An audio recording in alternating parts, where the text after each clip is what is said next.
The stars were quiet that night. They were always quiet in the deep black of space, but tonight felt different. Tonight, something was wrong. Admiral Daniel Harper stood on the bridge of the starship Defiance. He was a tall man with gray hair and tired eyes. He had served in the United Earth Navy for 30 years. He had seen many things in his life. He had seen wars and peace. He had seen alien worlds and strange creatures. But he had never seen anything like what was on his screen right now. The holographic display showed a map of the Kepler buffer zone. This was a region of space that belonged to no one. It was a neutral area between human colonies and the rest of the galaxy. For 300 years, every species in the Galactic Council had agreed to stay out of this zone. It was the one rule that could never be broken, but someone had broken it. Commander Catherine Wells walked up to the Admiral. She was younger than him, maybe 40 years old, with short brown hair and sharp eyes. She carried a datapad in her hands, and her face was pale. "Sir," she said, "we have confirmed reports. The Valkyrie fleet crossed into the buffer zone 6 hours ago." Harper did not move. He kept looking at the screen. How many ships? 47 warships. They hit 3 research stations. Survivors? Catherine was quiet for a moment. Then she spoke softly. "None, sir. Over 12,000 civilians are dead. Men, women, children. Scientists and engineers. Families." Harper closed his eyes. 12,000 people. Gone in a single night. These were not soldiers. They were researchers studying the stars. They were teachers and doctors living on remote stations. They had no weapons. They had no way to fight back. The Valkyrie had killed them anyway. What does the Council say? Harper asked. Catherine looked at her datapad. High Arbiter Zinthos has called an emergency meeting. The Council has ruled that this was a minor territorial dispute. They say the Valkyrie were responding to a perceived threat. No sanctions will be placed. No action will be taken. Harper opened his eyes. He turned to look at his second-in-command. A perceived threat? Those stations had no weapons. They were full of civilians. I know, sir. And the Council is doing nothing? Nothing, sir. Harper turned back to the screen. He felt something cold growing in his chest. It was not fear. It was not sadness. It was anger. Pure, cold anger. For 300 years, humanity had been a good member of the Galactic Council. They had followed every rule. They had signed every treaty. They had paid their fees and attended every meeting. When other species asked for help, humans gave it. When disputes arose, humans sought peace. The galaxy thought humans were weak. They saw Earth as a small blue planet full of soft creatures who liked art and music and science. They laughed at human diplomats who spoke of peace and cooperation. They mocked human ships that were smaller than theirs. But the galaxy did not know the truth. Harper pressed a button on his console. A secure channel opened to Earth Command. "This is Admiral Harper aboard the Defiance," he said. "The boundary has been crossed. 12,000 civilians are dead. The Council refuses to act. I am requesting authorization for Protocol Omega." There was silence on the channel. Then a voice responded. "Admiral Harper, this is President Marcus Cole. Protocol Omega is authorized. May God have mercy on those who have crossed us, because we will not." The channel closed. Catherine looked at Harper with wide eyes. "Protocol Omega?" "Sir, that means—" "Yes," Harper said. "It means we show the galaxy what humanity really is." On Earth, the news spread fast. Every screen showed images of the destroyed research stations. Bodies floating in space. Broken metal and shattered glass. Children who would never grow up. Parents who would never see their families again. People gathered in the streets. They did not riot. They did not scream. They stood in silence, looking at the sky. Millions of humans standing together, saying nothing. The silence was more frightening than any screamed dot in the capital city. President Cole stood before the United Nations Emergency Assembly.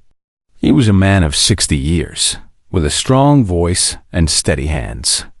"Today, we lost 12,000 of our brothers and sisters," he said. "They were killed by the Velthari Empire. They were killed because the Velthari thought we were weak. They thought we would do nothing." He paused. They were wrong.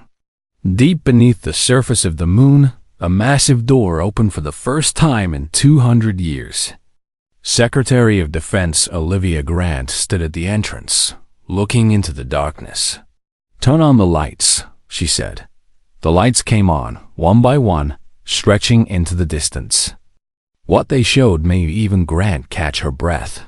Ships. Hundreds of ships. Thousands of ships. Dreadnoughts the size of mountains. Destroyers sleek and deadly. Fighters packed in rows that seemed to go on forever. All of them hidden. All of them waiting. Fleet Admiral Samuel Brooks walked up beside her. He was an old man with white hair, but his eyes were sharp. "The Omega Fleet," he said. 12 dreadnought carriers. 800 stealth destroyers. 50,000 fighters.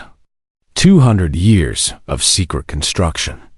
Every piece of technology we have ever developed put into these ships. Grant looked at the fleet. "The galaxy thinks we spent our resources on hospitals and schools." "We did," Brooks said. "We built hospitals and schools and museums and parks. We made Earth a paradise. But we also built this because we knew that one day someone would try to take it all away. And now that day has come. Yes, now that day has come." Back on the Defiance, Admiral Harper looked at his crew. They were young men and women from Earth and its colonies. They had joined the Navy to explore the stars, not to fight wars. But now war had come to them. "Set course for the Kepler buffer zone," Harper ordered. "We have a message to deliver to the Velthari." Catherine nodded. "What message, sir?" Harper looked out at the stars. His face was hard as stone. "The message is simple. You crossed the line. You killed our people. Now you will learn why humanity is the most dangerous species in the galaxy. Not because we love war, but because when we are forced to fight, we do not stop until it is finished." The Defiance turned and began to move. Behind it, through channels invisible to enemy sensors, the signal went out to the hidden fleet. The reckoning was about to begin. The Velthari Empire had ruled the Orion sector for 5,000 years. They were a race of tall reptilian creatures with green scales and cold yellow eyes. They had conquered 30 species before joining the Galactic Council. They believed in one simple truth: the strong survive. And the weak die. High Commander Krathvalum stood in the war room of his flagship. The Crushing Fist. He was the most feared military leader in Velthari history. He had won 40 battles without a single defeat. His name made enemies surrender before he even arrived. Tonight, he was celebrating. "The human stations burned beautifully," he said to his officers. "Did you see how their bodies floated in the vacuum? Like leaves in the wind." His officers laughed. They raised cups of blood wine and drank to their victory. "The humans are nothing," said one officer. "Soft creatures who spend their time painting pictures and writing poetry. What kind of species waste resources on such things?" "A dying species," Krathvalum answered. "In 10 years, we will take their homeworld. Earth will become a Velthari colony. Their people will serve us as slaves." Another officer spoke up. "What about the Galactic Council? Will they not intervene?" Krathvalum made a sound that was his species' version of laughter. "The Council does what we tell them. The humans have no power there. They have no power anywhere. They are farmers and scientists playing at being a galactic civilization. Far away in the cold emptiness beyond Neptune, something ancient was waking up. The asteroid field was vast. Millions of rocks floating in the darkness, far from the light of the sun. No one came here. No one had any reason to. It was just dead rock and endless cold. Or so the galaxy believed. Grace Mitchell floated through the central corridor of the hidden station. She was the lead engineer of Project Prometheus, the most secret program in human history. She had spent 20 years of her life in this place, building things that would change the galaxy. Her communicator buzzed. She pressed the button. "Dr. Mitchell, this is Admiral Brooks. Protocol Omega has been authorized. We need everything ready in 48 hours. Grace smiled. It was not a happy smile. It was the smile of someone who had waited a very long time for this moment. "Admiral, we have been ready for 50 years. Give the order, and we launch." In the control center, Admiral Brooks stood before a massive holographic display. Around him were the senior officers of the Omega Fleet. These were men and women whose names did not exist in any database. They had given up normal lives to guard humanity's greatest secret. "Ladies and gentlemen," Brooks said, "the time has come. For 200 years, we have built this fleet in the shadows. We have trained in silence. We have waited in the dark. Now we move." He pressed a button, and the display changed. It showed the full strength of the Omega Fleet. 12 dreadnought carriers, each one 5 kilometers long. These were not ships. They were floating cities of war. Each carrier held thousands of fighters, hundreds of weapons, and enough firepower to crack a planet in half. 800 stealth destroyers, invisible to every known sensor system. They could appear from nowhere, strike, and vanish before the enemy knew they were there. 50,000 fighter craft, each one piloted by the best humans had to offer. They had trained for years in simulations, learning to fight and win against any enemy. And then there were the weapons. Grace Mitchell took control of the display. The Valkyrie used plasma cannons and missile systems. Standard galactic technology. Effective, but predictable. She changed the image. "This is what we have built." The officers watched as she showed them weapon after weapon. Energy lances that could cut through any shield. Railguns that fired projectiles at half the speed of light. Electronic warfare systems that could turn enemy ships into floating coffins. Nanoswarm missiles that ate through metal like acid. "The Council thinks we are 300 years behind them in military technology," Grace said. "In truth, we are 300 years ahead. We let them think we were weak. We let them laugh at us. And while they laughed, we built." One young officer raised his hand. "Dr. Mitchell, why? Why did we hide all of this?" Grace looked at him. "Because we hoped we would never need it. Humanity does not love war, son. We know too well what war does to a species. We have fought enough wars on our own world. We did not want to bring that pain to the stars." She paused. "But we also knew that the galaxy is not kind. We knew that someday someone would think us weak and try to destroy us. So we prepared. We built our paradise on Earth, our schools and hospitals and happy lives. And we built this fleet to protect it all." Admiral Brooks nodded. "The Valkyrie think they attacked a helpless species. They are about to learn the truth. Prepare the fleet for departure. We leave in 24 hours." On Earth, the streets were still filled with silent crowds. But now there was something new in the air. It was not just grief. It was purpose. Recruitment centers opened across the planet. The lines stretched for kilometers. Young men and women waited patiently to sign up. They did not shout or chant. They simply waited their turn, faces calm and determined. An old veteran watched from a window.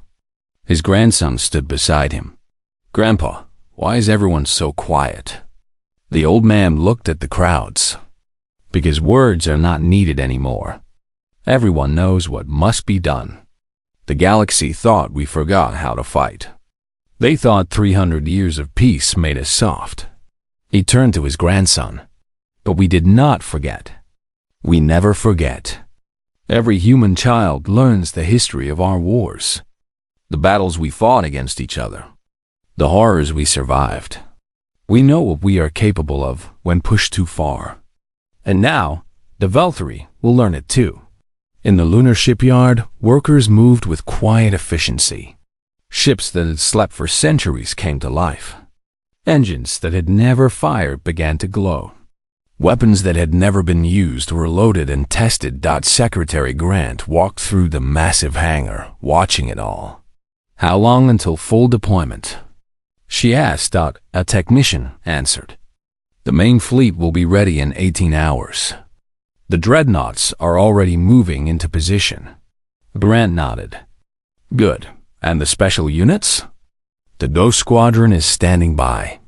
They can reach Valkyrie space in 6 hours if needed. Ghost Squadron. Even Grant did not know everything about them. They were the best of the best. Pilots and soldiers who had trained their entire lives for missions that officially did not exist. If the Omega Fleet was humanity's fist, Ghost Squadron was its knife in the dark. Somewhere in deep space, the first ships of the Omega Fleet began to gather. They emerged from hidden bases in asteroid fields and gas giant moons. They rose from ice caves on frozen worlds and abandoned mining stations. Admiral Harper watched from the Defiance as the fleet assembled. Ship after ship, appearing from the darkness like ghosts coming to life. My God, Catherine whispered beside him. I knew we had a secret fleet. But this is what happens when humans decide to prepare for the worst, Harper said. We do not do things halfway. If we build a fleet, we build the greatest fleet the galaxy has ever seen. He turned to his crew. Send the signal. Tell the Valkyrie Empire that humanity is coming. Tell them we do not want war. But if war is what they have chosen, then war is what they will get. And we will not stop until every last debt is paid. The message went out across the stars. It reached Valkyrie space in minutes. In his war room, Crothvalum read the message. For the first time in his long life, he felt something he did not recognize. It was fear. The Valkyrie homeworld of Krathanor was a hot planet of red deserts and black mountains. For 5,000 years, it had been the center of a mighty empire. No enemy had ever come close to its skies. No invader had ever threatened its people.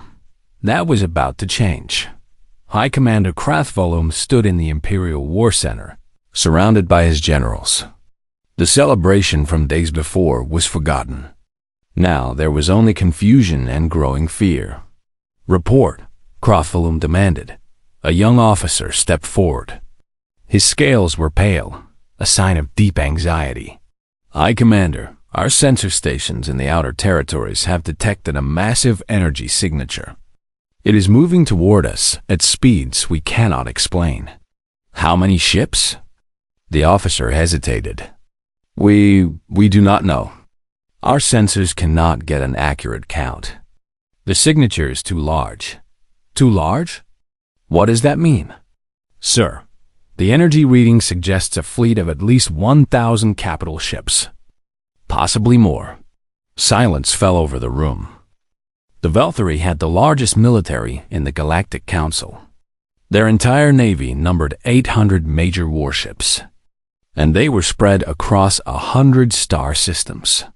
That is impossible, one general said. The humans have no such fleet. Our intelligence confirmed this. They have perhaps 50 combat-capable vessels. Your intelligence was wrong, Crothvalum said quietly. His voice was cold. The humans tricked us. They let us see what they wanted us to see. He turned to another officer. How long until this fleet arrives? At their current speed, 4 hours. 4 hours. Crothvalum had 4 hours to prepare for a battle against an enemy he did not understand. Call back every ship in the Empire. he ordered. Strip the outer colonies of all defenses.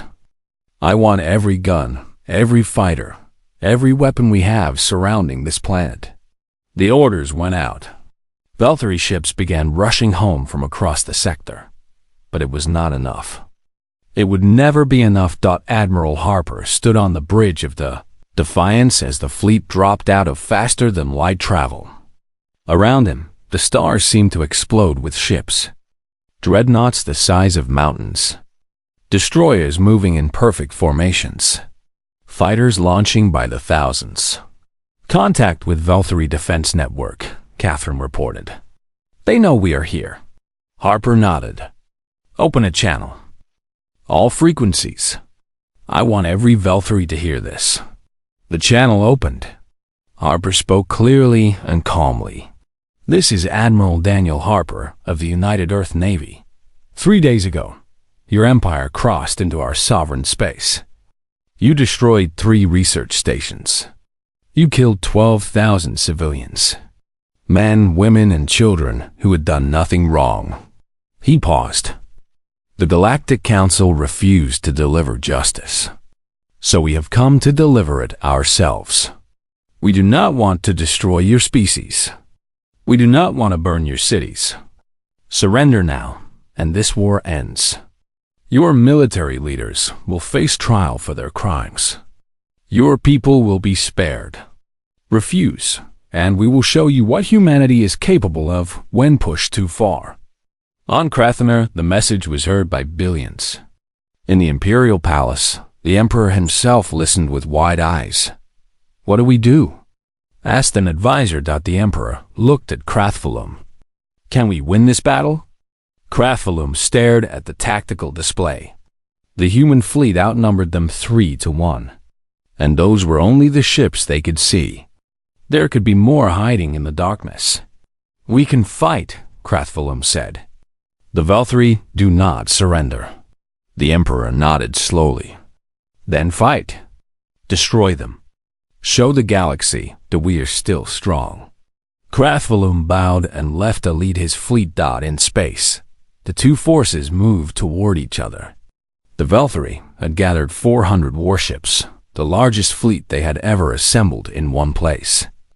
Krathvalum stood on the bridge of the Crushing Fist, watching the enemy approach. All ships, prepare to fire on my command, he ordered.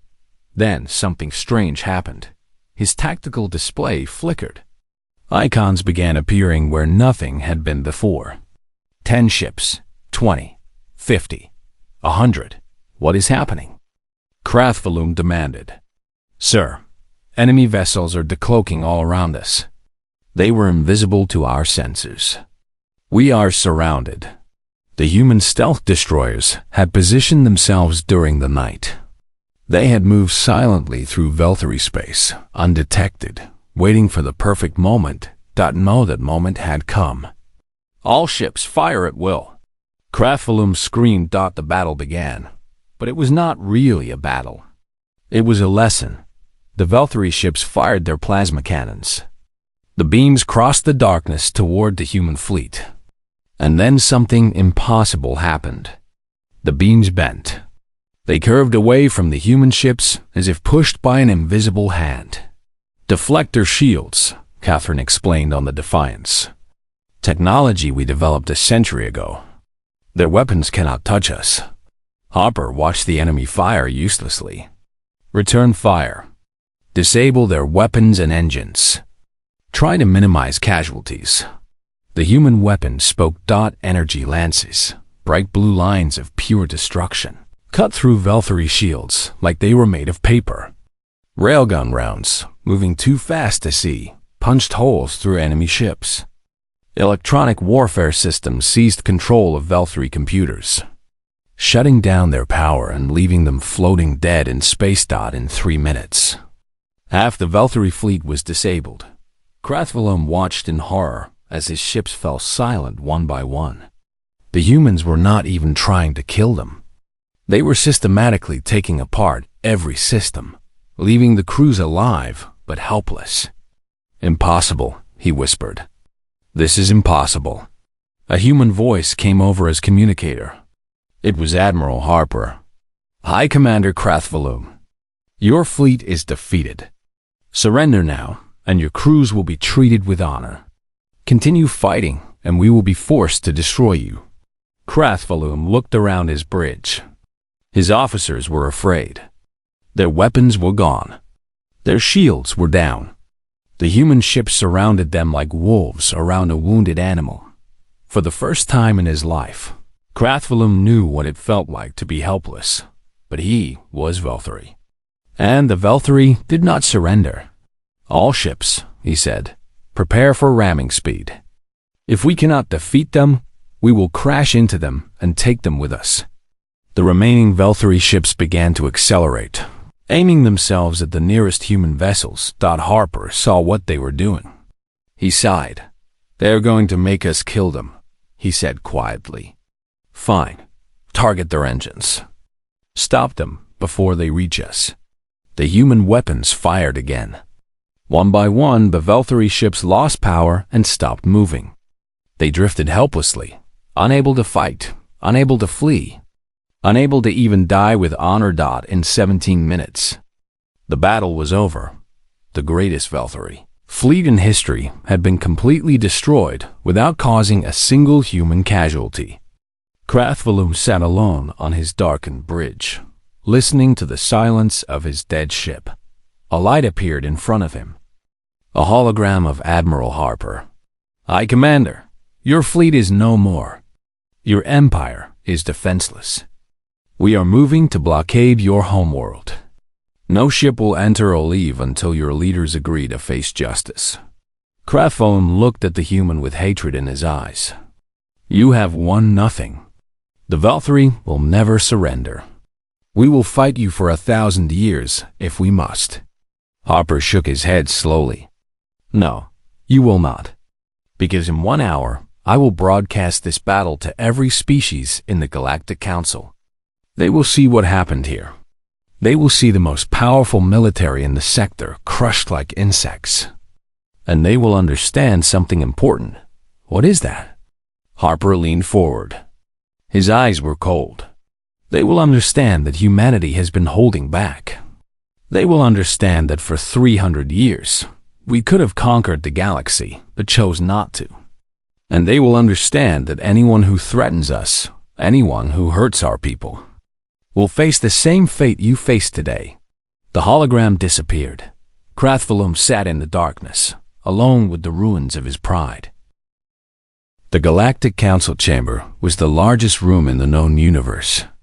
It floated in space near the center of the galaxy, a massive sphere of crystal and metal where representatives from 10,000 species gathered to discuss the fate of worlds. Today, it was chaos. High Arbiter Zinthus stood at the central podium, trying to maintain order. Zinthus was a crystalline being, ancient and powerful, who had led the council for 3,000 years. In all that time, he had never seen anything like this. Order, he called out, his voice echoing through the chamber. There will be order. But the representatives would not be silent. They shouted over each other, pointed at screens, demanded answers. The holographic displays above showed footage from the Battle of Krathnar. Every species in the galaxy was watching the most powerful military in the sector be destroyed in less than 20 minutes. The humans have broken the peace, screamed the representative from the Zervani Collective. They attacked the Velthari without council approval. The Velthari attacked first, shouted another voice. They killed 12,000 human civilians. This changes everything, cried a third. If the humans are this powerful, what stops them from conquering us all? In the center of the chaos, Ambassador Hannah Stewart stood perfectly still. She was a woman of 50 years, with silver hair and calm eyes. She had served as humanity's voice on the council for 20 years. She had smiled at insults. She had accepted unfair treaties. She had watched her people be dismissed as weak and unimportant. Now, she simply waited. When the noise finally began to die down, she raised her hand. The chamber fell silent. High Arbiter Zinthus, she said. May I speak? Zinthus looked at her with his many-faceted eyes. He did not like humans. He had always considered them a minor species, barely worth attention. But now, looking at the footage on the screens, he realized he had made a terrible mistake. The human ambassador may speak, he said. Hannah walked forward slowly. Every eye in the chamber watched her. 300 years ago, humanity came to this council seeking friendship. We asked only to be treated fairly. We asked for a small boundary around our space, a buffer zone where our people could live in peace. We offered our knowledge, our art, our medicine. We gave freely and asked for little in return. She paused. And how did the galaxy respond? You mocked us. You cheated us in trade agreements. You laughed at our diplomats behind our backs. You called us soft. You called us weak. When the Velthari killed 12,000 of our people, this council did nothing. High Arbiter Zinthus himself called it a minor territorial dispute. Her voice grew harder. It was not a minor dispute. It was murder. It was an act of war. And when we came to this council for justice, you refused. She turned slowly, looking at the representatives around her. So we delivered justice ourselves. The Velthari fleet is destroyed. Their homeworld is blockaded. Their leaders will face trial for their crimes. And there is nothing this council can do to stop us. The chamber erupted again, but Hannah raised her voice above the noise. For 300 years, you thought we were weak. You were wrong. We are not weak. We simply chose peace. We chose to build schools instead of warships. We chose to write poetry instead of battle plans. We chose to heal the sick instead of training soldiers. She smiled, but there was no warmth in it. But we also prepared. Because we know what the universe is like. We know that peace must be defended. We know that kindness can be mistaken for weakness. So while we built our paradise, we also built the greatest military force this galaxy has ever seen. And now you have seen what that force can do. High Arbiter Zinthus spoke carefully. Ambassador Stewart, surely we can negotiate. The Council can impose sanctions on the Velthari. We can arrange compensation for your losses. There is no need for further conflict. Hannah shook her head. It is too late for that, Arbiter. You had your chance to act. You chose to do nothing. Now humanity will act, and you will watch. On Krathanar, the sky was filled with human ships. The blockade was complete. Nothing entered or left the planet without human permission.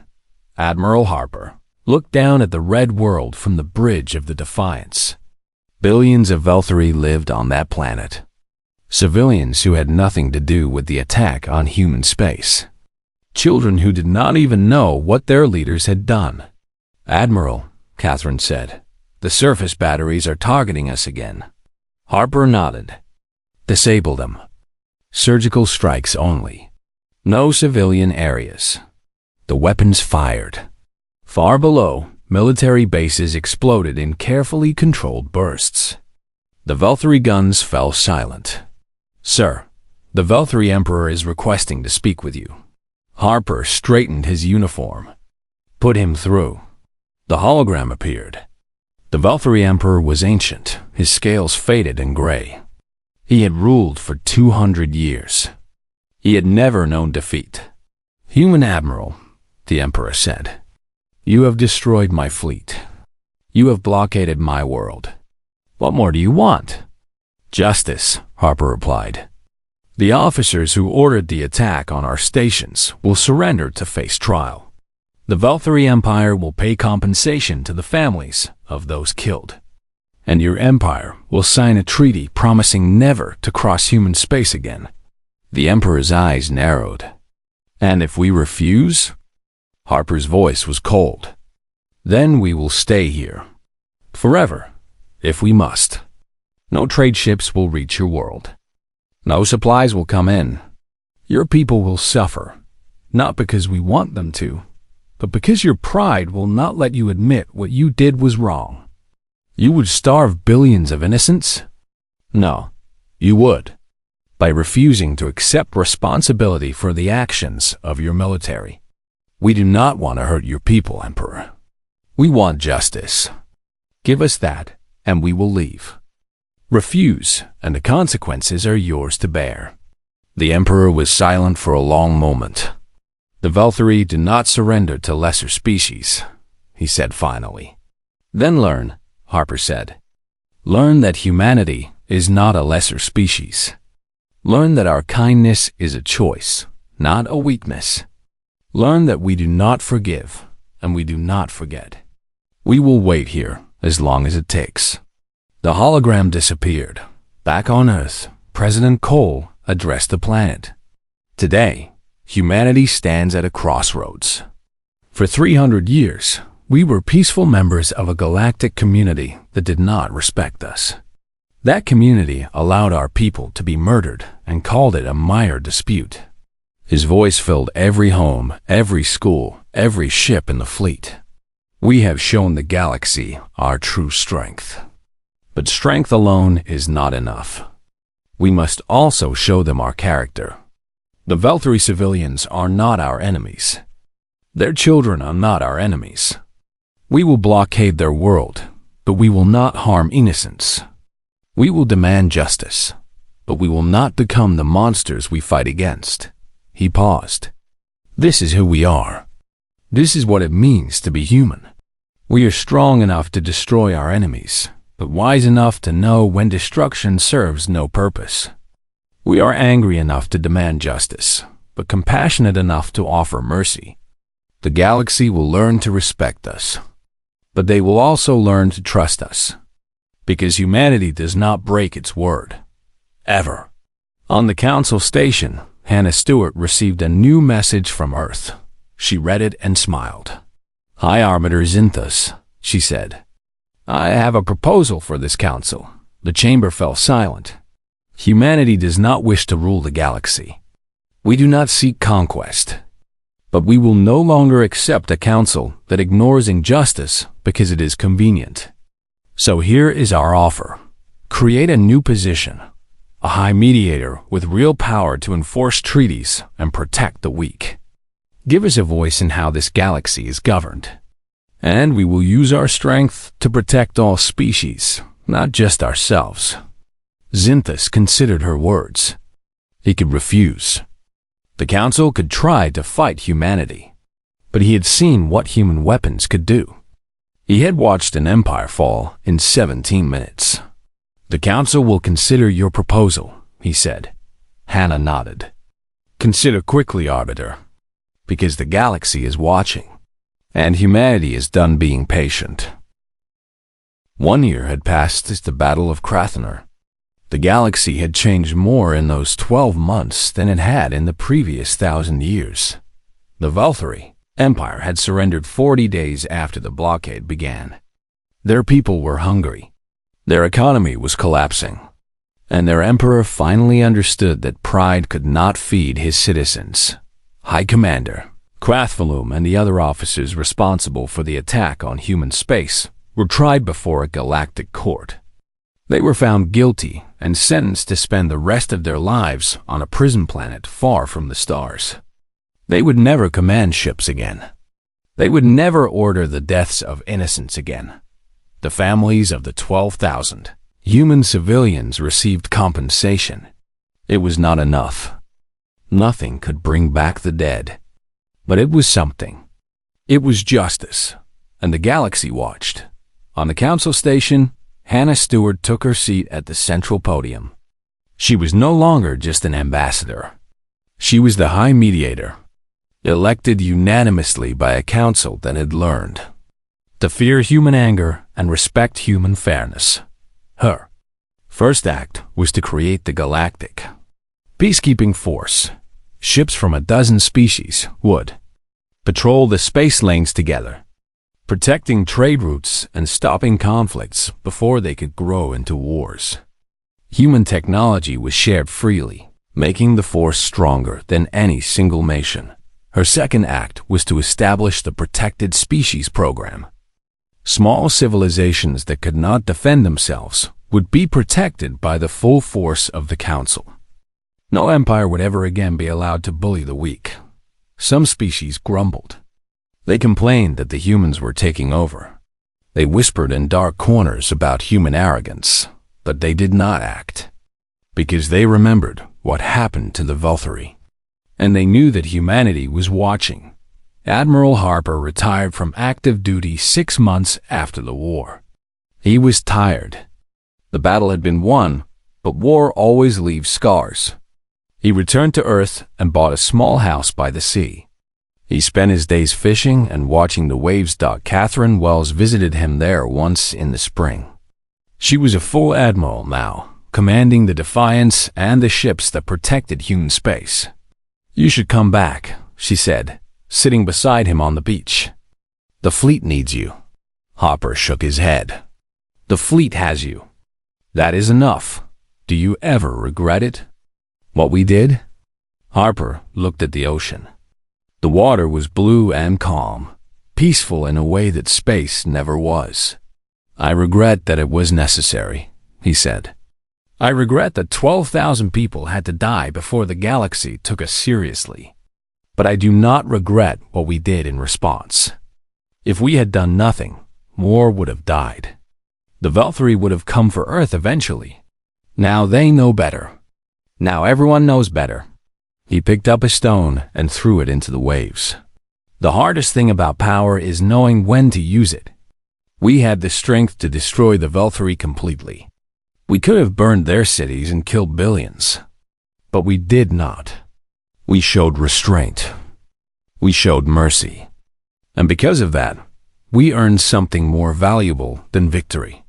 "What is that?" "Trust. The galaxy is afraid of us, yes. But they also trust that we will not abuse our strength. They trust that we mean what we say. That is why they elected Hannah as High Mediator. That is why species are lining up to join the peacekeeping force. Fear gets you obedience. Trust gets you allies." Catherine nodded slowly. "The younger officers do not understand that. They saw the battle and think violence is always the answer." "Then teach them," Harper said. "Teach them that the sword is only a tool. It can protect or destroy. What matters is the hand that holds it. Humanity's hand has always been guided by compassion. Make sure it stays that way." On a distant colony world, a small boy named Lernak walked through the streets with his father. They were refugees from a dying system, their homeworld destroyed by a natural disaster. The Galactic Council had done nothing for them. They would have starved and died, forgotten by the universe. But then the humans came. Human ships had appeared in their system 2 months after the disaster. They brought food and medicine and building materials. They asked for nothing in return. They simply helped, because helping was what humans did. Now Lernak and his people lived on this new world, building new lives under an alien sun. "Father," the boy asked, "why did the humans help us?" "They did not know us. We had nothing to give them." His father, a tall being with 4 arms and silver skin, smiled gently.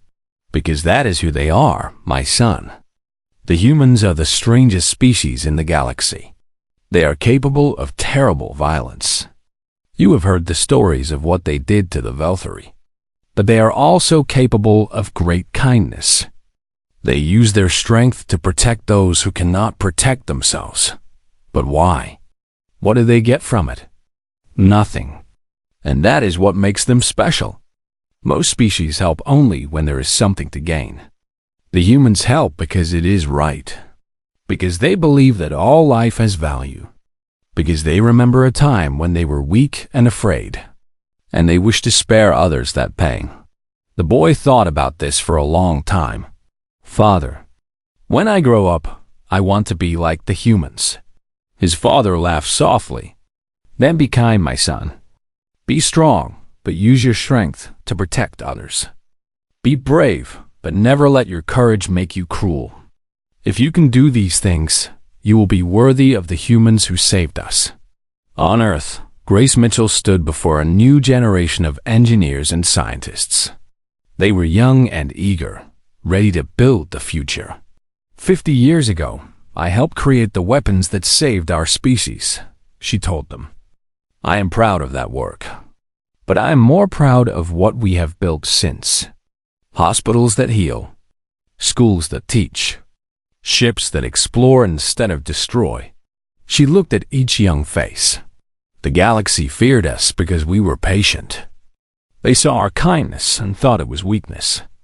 They did not understand that true strength is not about how many weapons you have.